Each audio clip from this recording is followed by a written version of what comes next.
Dems are going down. Yvette Clarke just got the worst news ever in House IT scandal.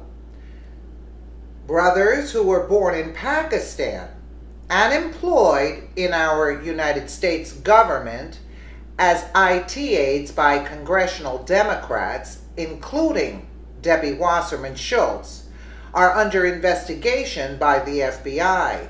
They are Imran Awan and his brothers, Abid and Jamal, as well as Imran's wife.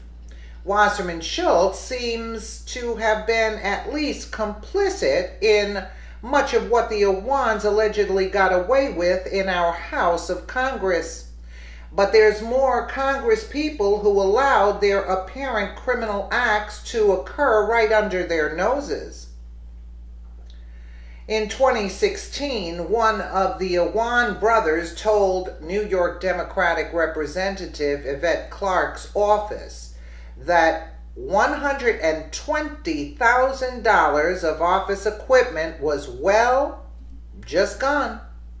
And instead of reporting this apparent gigantic theft, Clarke's chief of staff just signed a form which simply removed the equipment from a house tracking system such that it would not come up in any future audits. Oh, here's Clarke acting concerned about terrorism. Let's take a quick listen to her. Gentlelady from New York, my colleague, Ms. Yvette Clarke, recognized for 5 minutes. Thank you very much, Mr. Chairman, and let me say that today's hearing has been great congressional theater, certainly the equivalent of reality TV, and I'm just really appalled at the fact that we have not really gotten to a substantive conversation about how we define terrorism, how we define the whole idea of radicalization. Because just in listening, if I had my eyes closed and listening to Mr. Bledsoe and Mr. Behe, not to diminish what they've been through because their experience is real, but I have parents in my district who can sit and talk about their children being recruited, their children being brainwashed, and their children are gang members. Okay, and the bloodshed, the lives that have been lost in communities like mine across this nation since I've been here has not been an issue of homeland security. And when I hear Dr. Jasser talk about the concerns about the elements of radicalization and existence in Islam, I'm also reminded that there are those same elements evident in Christianity and in Judaism. I know because I represent all three faiths in my district. And as someone who was directly impacted by 9/11 and who has lived in a community where we have respected every human being, irregardless of their background, their ethnicity, their religion, to see us come to this day where we pointing fingers at one another, I don't see the benefit in it. I see the benefit in the approach of Sheriff Bach. I see the benefit in us opening up the dialogues, but I don't see the benefit in stigmatizing, in finger pointing, or even creating the specter that it may occur, even if it doesn't, as being something worthy of where we should be in our collective humanity in the 21st century. And so while I can empathize with the challenges faced by these families, we can all point to instances in our districts where families are suffering. The goal here should be, how do we address that suffering through communication, through dialogue, through enlightenment, which is where we need to be in the 21st century. I'd like to take this moment and yield the balance of my time to the gentlelady from California, Ms. Laura Richardson. Thank you, Ms. Clarke. For the record, I just wanted to clarify and build upon the last question I asked you, Sheriff Baca. There have been two issues that Mr. King brought up for this hearing. One was the fact of are American Muslims cooperating with law enforcement?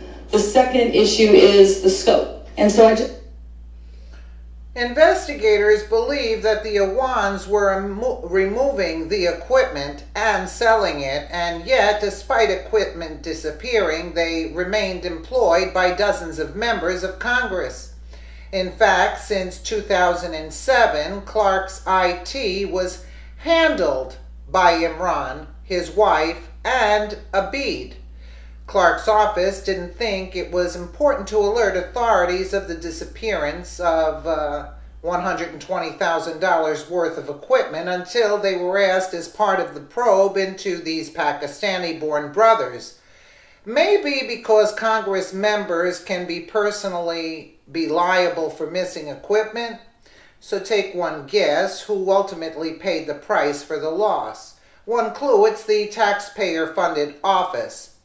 That is the least of our problems, actually, when you're talking about this. This is peanuts to the government that spends billions and trillions on bombs and warheads and whatever. We're talking about in 2007. Bush was in office in 2007, if I'm not mistaken. So we had all these things going on. And nobody for 10 years, they saw that Imran Awan is in there and doing all of this. This is what I'm trying to say. These are inside jobs, folks. This is an inside job, and it stems back to the Bush family. Guarantee it's and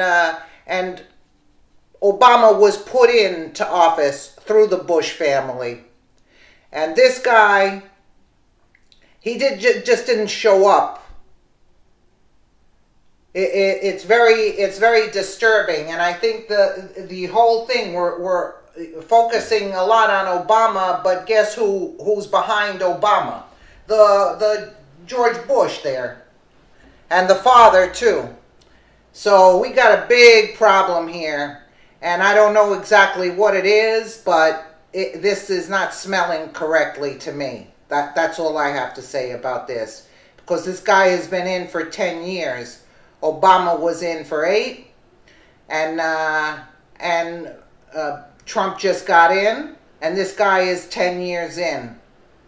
And we're talking about only 120 grand. That's not the problem. The problem is, who did he sell this equipment to? Do you see where I'm going? It's not the equipment per se. It's what's in it that's the important part. And then he must have had dirt on these people for them not to come up and it's not because they would have been held liable. They could have said that this equipment went missing. We don't know who took it. That's not the point. What was in that equipment? And why was Wasserman Schultz so adamant about getting this equipment back from the police? This is like very disturbing information. Very disturbing.